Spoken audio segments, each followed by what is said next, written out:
ನಮಸ್ಕಾರ ಆತ್ಮೀಯರೇ, the special ಕನ್ನಡಕ್ಕೆ ಸ್ವಾಗತ. ಕನ್ನಡ ಚಿತ್ರರಂಗದ ಮುದ್ದಾದ ಚೆಲುವೆ ಶ್ರೀಲೀಲಾ ಆಕ್ಟರ್ ಅಷ್ಟೇ ಅಲ್ಲ, ಈಗ ಡಾಕ್ಟರ್ ಕೂಡ ಹೌದು. ನಟನೆಯ ಜೊತೆಗೆ MBBS ಓದ್ತಾ ಇದ್ದಂತಹ ಶ್ರೀಲೀಲಾ 6 ವರ್ಷಗಳ ಬಳಿಕ ಓದನ್ನು ಮುಗಿಸಿ ಈಗ ವೈದ್ಯಕೀಯ ಪದವಿಯನ್ನು ಪಡೆದಿದ್ದಾರೆ. ಮುಂಬೈನ DY ಪಾಟೀಲ್ ವಿಶ್ವವಿದ್ಯಾಲಯದಲ್ಲಿ ನಡೆದ ಘಟಿಕೋತ್ಸವದಲ್ಲಿ ಶ್ರೀಲೀಲಾ ವೈದ್ಯ ಪದವಿಯನ್ನು ಪಡೆದಿದ್ದಾರೆ. ಶ್ರೀಲೀಲಾ ಅವರು ಪದವಿ ಸ್ವೀಕಾರ ಮಾಡ್ತಾ ಇರುವಂತಹ ಫೋಟೋಸು, ವಿಡಿಯೋಗಳು ಇದೀಗ ಸೋಷಿಯಲ್ ಮೀಡಿಯಾದಲ್ಲಿ ಹರಿದಾಡ್ತಾ ಇದೆ.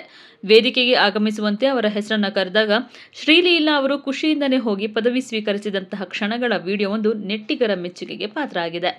ವಿಡಿಯೋ ನೋಡಿದಂತಹ ಅಭಿಮಾನಿಗಳು ಸುಂದರವಾಗಿಯೂ ಇರುವಂತಹ ಶ್ರೀಲೀಲಾ ಬುದ್ಧಿವಂತೆ ಕೂಡ ಆಗಿದ್ದಾರೆ, ನಟನೆ ಜೊತೆಗೆ ಓದಿನ ಮೇಲೆ ಕೂಡ ಗಮನವಿಟ್ಟು ತಮ್ಮ ಡಾಕ್ಟರ್ ಪದವಿಯನ್ನು ಪಡೆದಿದ್ದಾರೆ, ಅವರ ಶ್ರದ್ಧೆಯನ್ನು ನಿಜಕ್ಕೂ ಮೆಚ್ಚಬೇಕು ಅಂತ ಕಮೆಂಟ್ ಮಾಡ್ತಾ ಇದ್ದಾರೆ.